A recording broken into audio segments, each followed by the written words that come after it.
state, we have a state Endangered Species Act, the California Endangered Species Act, which is the state analog to the Federal Endangered Species Act. It was just instituted a couple years after the federal ESA.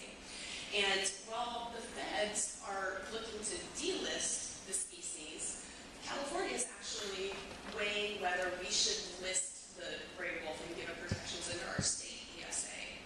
And so as soon as the California Fish and Game Commission accepted the petition to list the species, it automatically gave the species interim protections, full protections under the California Endangered Species Act for a year while the California Department of Fish and Wildlife undertook a status review.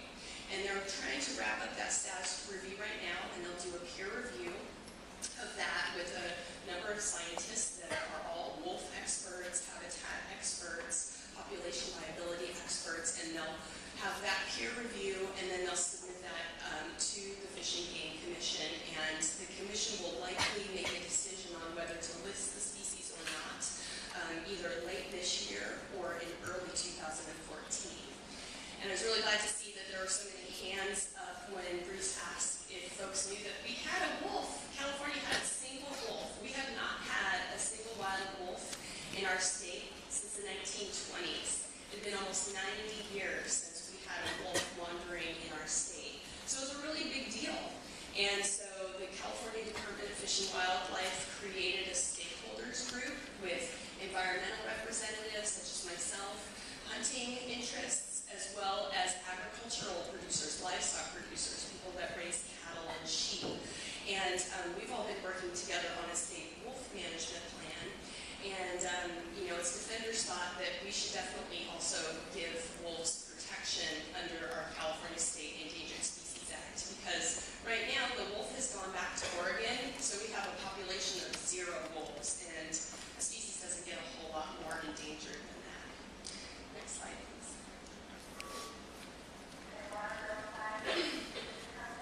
So implications for recovery in the Pacific West. Should the federal proposal to delist the species, to remove it from the Endangered Species Act, where they've already been delisted, like in the Northern Rockies, there's been aggressive hunting seasons and lethal control, so they're killing wolves by anti-wolf interests such as ranchers and big game hunters that don't want to see the conflicts with wolves taking their own personal and financial interests, such as livestock or big game.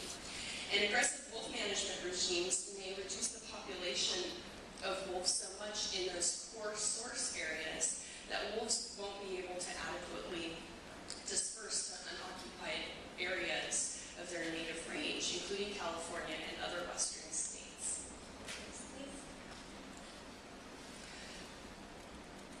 So, moving beyond myths, I'm sure, let's see, show of hands, how many people have heard of Little Red Riding Hood? Oh my gosh, everybody. Okay. So, what do you think from Little Red Riding Hood? It's a big bad wolf, right? The wolf eats people, it's really scary. Not true. Not true.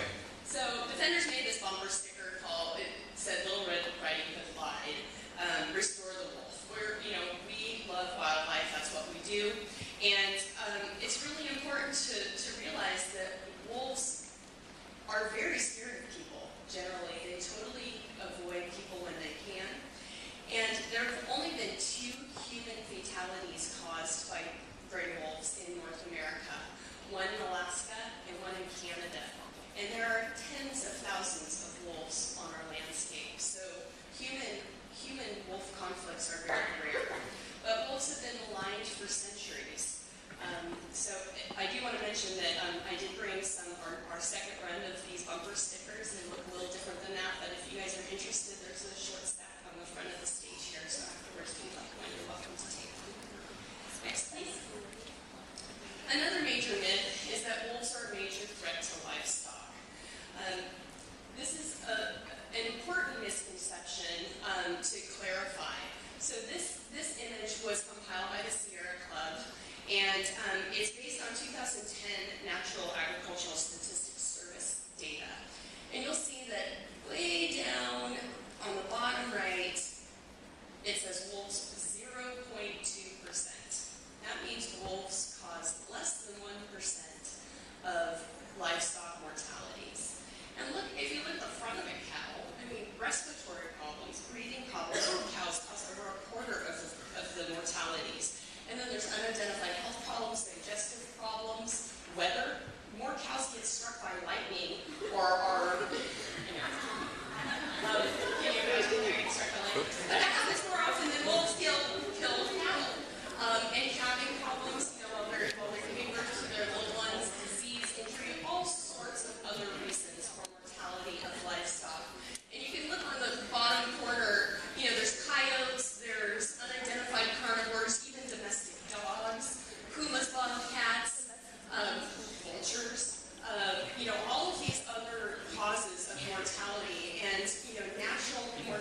harming from predators is a very, very small amount of livestock losses. So I just want to clarify that. So next, please. So Defenders manages a number of wolf coexistence operations throughout the West, mostly in the Northern Rockies, where there's the most wolves on the landscape. And when I say coexisting with wolves, I mean that that's where wolves and livestock live together on the landscape, and they do so peacefully with minimal conflicts. So we have employed many non-lethal coexistence tools, and we found that they're very effective in protecting livestock from wolf depredations, where wolves kill cattle and sheep. And I'll talk a little bit more about these, but properly disposing and reducing attractants, flattery, turbo, flattery, pitting, barriers, all of those I'll talk about a little bit more. Increasing the presence of humans, because again, wolves don't really like to hang out with humans. Using livestock guard dogs and scare tools and tactics. Next. So reducing attractants. I simply mean by that, that if there's a carcass, if there's a bone pile, if there's a diseased or sick animal out on the range, the livestock producer should do their very best efforts to remove that attractant. Wolves have a keen sense of smell and can detect prey from more than 2 miles away. Any dead, diseased, or dying animal is an attractant to scavengers and is easily identified as vulnerable as a prey species by predators. And like I mentioned, hauling away or burying livestock carcasses. Large livestock operators typically have what they call carcass piles or bone pits, where they dig a big hole in the ground and they'll put multiple carcasses in it. And so fencing those off or burying those bone piles or carcass pits are one way of reducing attractants to scavengers and predators. And then there's other calving strategies. When the animals are having their young, they can time it so that other natural prey is abundant, so that they can breed their cattle so that the young come at the same time as natural prey in the spring or early summer. And they can also